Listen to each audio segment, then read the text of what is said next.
Estamos muito felizes por esta manhã, Senhor.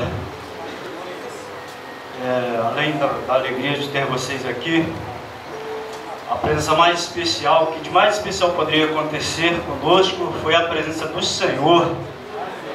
Como ovelhas do Senhor, nós precisamos do alimento do céu, e nessa manhã o Senhor já está nos dando o alimento do céu. Ele passou ali perto da porta, já me deu uma porção do seu Espírito Santo, já estou alimentado pelo poder do sangue do Senhor Jesus. Deus tem tido misericórdia de nós nesse lugar, tem nos abençoado.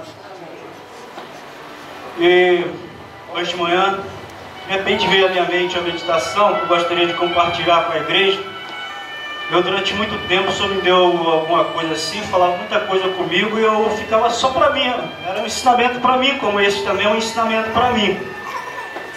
Mas depois eu comecei a compartilhar com outras pessoas e a partir daí eu percebi que outras pessoas também gostavam, né? Eram alimentados com determinadas porções, às vezes que o Senhor dá para você. Pode de repente você, na sua casa, Deus te alimenta, Deus te dá alguma coisa diferente, uma meditação diferente, principalmente os varões, os irmãos, os pregadores da palavra de Deus, evangelistas, pastores.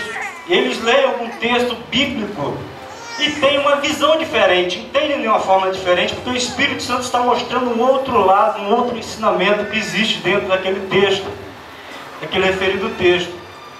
E hoje eu estava meditando de manhã, nem estava lendo a Bíblia, mas de repente veio na minha cabeça aquele texto de João 13, quando Jesus disse para Pedro: se eu não te lavar, tu não tens parte comigo. E eu nunca tinha parado para pensar nisso. De 3 em 3 meses nós temos esse texto lido na Santa Ceia, né? E eu fiquei imaginando aquele lava-pés, aquela cena de lava-pés, e analisando por que Jesus falou isso para Pedro. Aí pensei também o seguinte, que nem para outras pessoas que destrataram Jesus, nem para pessoas que desrespeitaram Jesus, que ignoraram a divindade de Jesus, que nem o fariseu, Simão, ele foi convidado para almoçar na casa do fariseu, chegou lá, de repente ele está sentado à mesa, chega uma mulher pecadora e começa a lavar os pés de Jesus com as suas lágrimas e a secar-lhes com seus cabelos.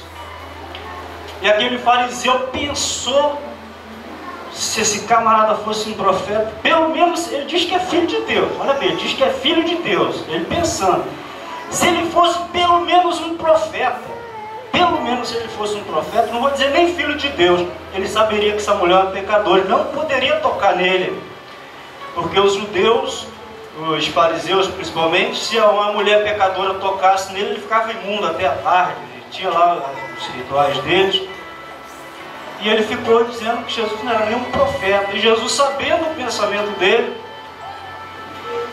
lançou em rosto toda a incredulidade dele, a falta de visão, quanto ele era cego, né? Ele estava diante de uma oportunidade de estar com Jesus e jogou aquela oportunidade fora. Mas nem para ele Jesus falou de uma forma assim tão ríspida que eu achei, do que ele falou para Pedro: se eu te não lavar, tu não tem parte comigo. Colocou na questão de que não tinha parte mesmo, estaria irremediavelmente perdido. E aí, o que eu consegui entender, né, desse texto é que Jesus, todos nós sabemos, todo mundo diz que Jesus tem todo o poder no céu e na terra, que Jesus é filho de Deus, que ele é tão divino quanto Deus, ele é uma das pessoas da triunidade de Deus, faz parte, que forma a triunidade de Deus. Então a gente o coloca verbalmente acima de tudo.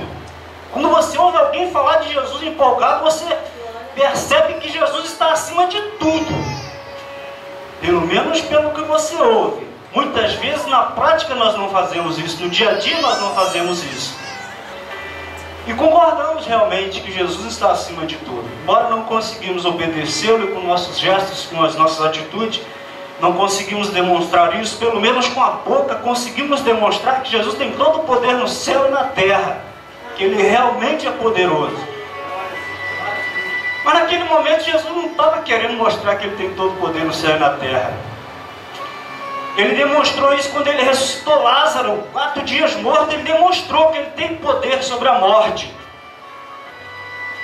Quando ele perdoou o pecado daquela mulher em casa de Simão, ele demonstrou que ele tem poder para perdoar pecado. Quando ele repreendeu aquela casta de demônios daquele endemoniado gadareno, que ele nem precisou repreender, os demônios já se sujeitavam a ele, já vieram prostrados, já vieste nos incomodar, Senhor. Ele mandou aqueles demônios se calar e sumir.